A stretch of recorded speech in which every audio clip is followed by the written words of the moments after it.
देख रहे हैं 4 PM यूपी और मैं हूं आपके साथ निधि मिश्रा। जैसा कि आप सभी जान रहे हैं कि उत्तर प्रदेश में एक बार फिर से योगी पार्ट 2 शुरू हो गया है और इसी शुरुआत के साथ लगातार कहीं बुलडोजर चल रहे हैं, कहीं निलंबन हो रहा है, तो कहीं परीक्षाएं की जा रही हैं, तो कहीं परीक्षा रद्द हो रही हैं, कहीं पेपर लीक हो रहे हैं, कहीं कोई नेता इधर से उधर जाने की तैयारी कर रहे हैं, कहीं कोई किसी पर वार कर रहा है तो कोई नेता किसी पर पलटवार कर रहा है। ऐसे में तमाम चेहरे, तमाम तस्वीरें, तमाम समीकरण आप सबको देखने को मिल रहे हैं और उन्हीं समीकरणों के बीच एक बात हम आपको बता दें कि योगी आदित्यनाथ बड़ी तेजी से 100 दिन के अंदर अंदर 10,000 जो नौकरियां हैं, जो बेरोजगार हैं, उनको देने में जुट गए हैं कि उत्तर प्रदेश में जो बेरोजगारी है वो खत्म हो, लोगों को रोजगार मिले और 100 दिन के अंदर अंदर 10,000 नौकरी देने का जो संकल्प लिया है योगी आदित्यनाथ ने, उसे पूरा करने में लगे हुए हैं। ऐसे में हम आपको बता दें कि 5,381 पद जो हैं वो पुलिस विभाग में निकाले गए हैं। पुलिस विभाग में जिस तरह से आपको बता दें कि साइबर क्राइम को लेकर, सोशल मीडिया को लेकर, STF को लेकर तमाम जो पद हैं, छोटे मोटे बड़े हर तरीके के पद जो है योगी आदित्यनाथ की सरकार निकाल रही है। ऐसे में जो आंकड़ा है 10,000 का, उसे पार करना भी बेहद ज़रूरी है और 5,381 पद पुलिसकर्मियों के निकलेंगे, ये अब सामने आ चुका है। उसके साथ साथ जो तस्वीर देखने को मिल रही है इस समय उत्तर प्रदेश में कि सुप्रीम कोर्ट की फटकार जब से योगी आदित्यनाथ की सरकार को लगी है, तब से स्वास्थ्य व्यवस्था पर जो ध्यान है वो ज़्यादा और झुक गया। और हो भी क्यों ना, नए नवेले जो उप मुख्यमंत्री बने हैं ब्रजेश पाठक, वो स्वास्थ्य विभाग के मंत्री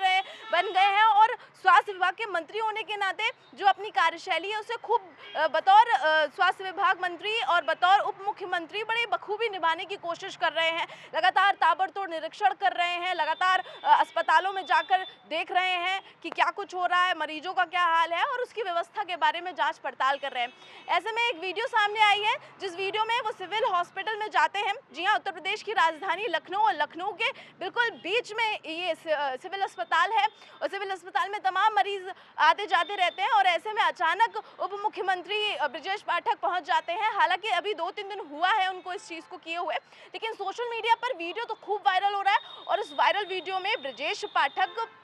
स्वास्थ्य विभाग के जो अधिकारी हैं उनको बोल रहे हैं कि भाई व्हील चेयर जो है बहुत अच्छे से होनी चाहिए और व्हील चेयर उठा के देख रहे हैं। तमाम बड़ी गहराई से निरीक्षण किया और कहा है कि भाई व्हील चेयर नई आ जानी चाहिए। तो ये स्वास्थ्य विभाग को लेकर तमाम तरीके की जो योगी सरकार की जो कार्यशैली है वो भी बदल रही है, क्योंकि सुप्रीम कोर्ट ने साफ तौर पर कह दिया है कि भाई चुनाव हो गए हैं, परिणाम हो गए हैं, जीत हो गई है और भव्य आयोजन, ग्रहण, शपथ सब कुछ हो गया है। अब स्वास्थ्य पे ध्यान दीजिए भाई, क्योंकि कोरोना की चौथी लहर की जो सुरसुराहट है वो भी सुनाई दे रही है। ऐसे में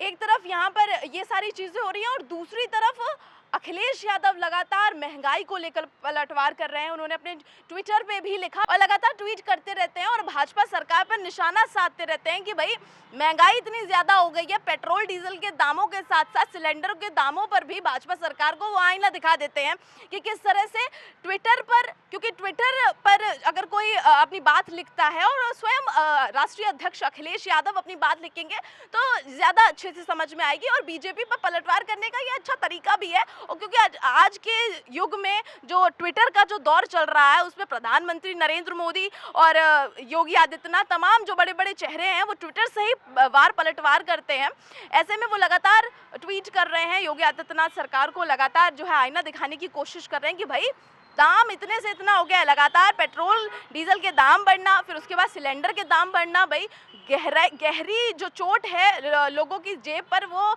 चोट दे रहे हैं भारतीय जनता पार्टी। उसी के साथ साथ अगर ट्विटर की बात आती है तो ट्विटर की बात ये भी आती है कि शिवपाल सिंह यादव ने मुलाकात करने के बाद योगी आदित्यनाथ से मुलाकात की, फिर उसके बाद ट्विटर पर प्रधानमंत्री नरेंद्र मोदी को फॉलो किया है। ये संदेश जो देना चाहते हैं, हालांकि इसमें कोई बड़ी बात नहीं है कि कोई नेता, कोई भी राजनेता एक दूसरे को फॉलो करते हैं, प्लेटफॉर्म इसीलिए होते हैं, कोई बड़ी बात नहीं है। लेकिन इससे शिवपाल सिंह यादव क्या संदेश देना चाहते हैं, ये बड़ी बात है, क्योंकि प्रधानमंत्री नरेंद्र मोदी को फॉलो करना, उसके बाद योगी आदित्यनाथ को फॉलो करना एक बड़ा संकेत दे रहा है कि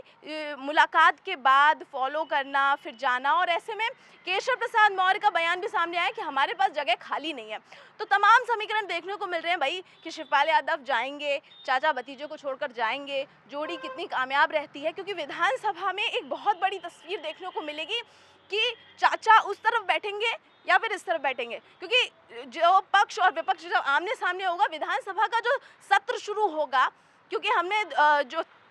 शपथ के दौरान 2 दिन 28 और 29 तारीख को ये चीज़ देखी भी कि जो दौर है वो बड़ा दिलचस्प रहा है। एक तरफ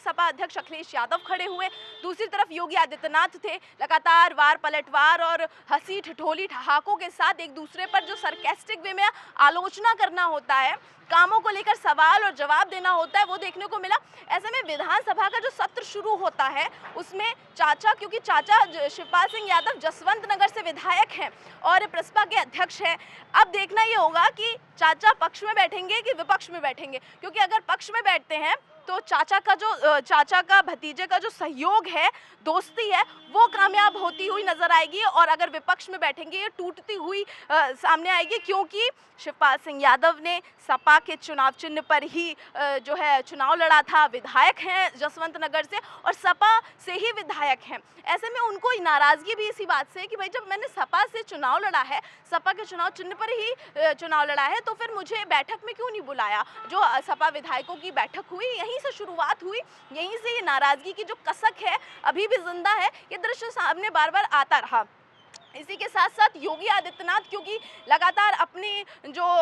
पलटवार है, अपना जो कार्यशैली है, उसे लेकर लगातार चालू है, जिस तरह से उन्होंने कार्यशैली अपनी शुरू कर दी और इस बार बड़े ही स्ट्रिक्ट तरीके से अपनी कार्यशैली शुरू की है, क्योंकि एक दो हफ्ते के अंदर अंदर ही अभी हाल ही में वो दोबारा से मुख्यमंत्री बने हैं और मुख्यमंत्री बनते ही उन्होंने ताबड़तोड़ सस्पेंशन ऑर्डर लिख दिए हैं, और सस्पेंशन किसी और का नहीं, सोनभद्र के डीएम का कर दिया है, गाजियाबाद के एसएसपी का कर दिया है। ऐसे में लिस्ट भी जारी की है कि भाई 400 से 500 अधिकारी ऐसे हैं जो और सस्पेंड हो सकते हैं। भ्रष्टाचार के आरोप लगे हैं, जिस तरह से चुनाव में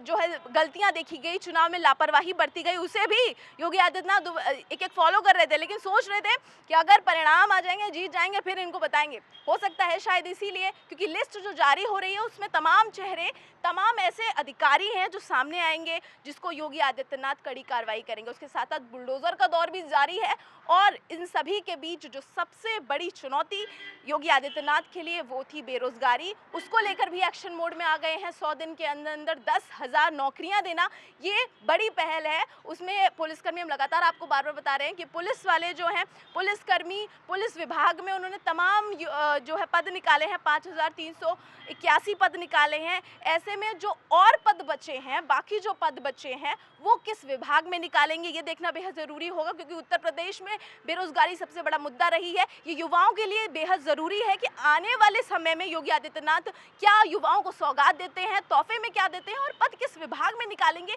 ये भी बेहद ज़रूरी है। ऐसे में क्या कुछ होता है, किस तरह से पद निकलेंगे, क्या कुछ होगा, इन सब को जानने के लिए आप देखते रहिए 4 PM यूपी। मैं निधि मिश्रा, नमस्कार।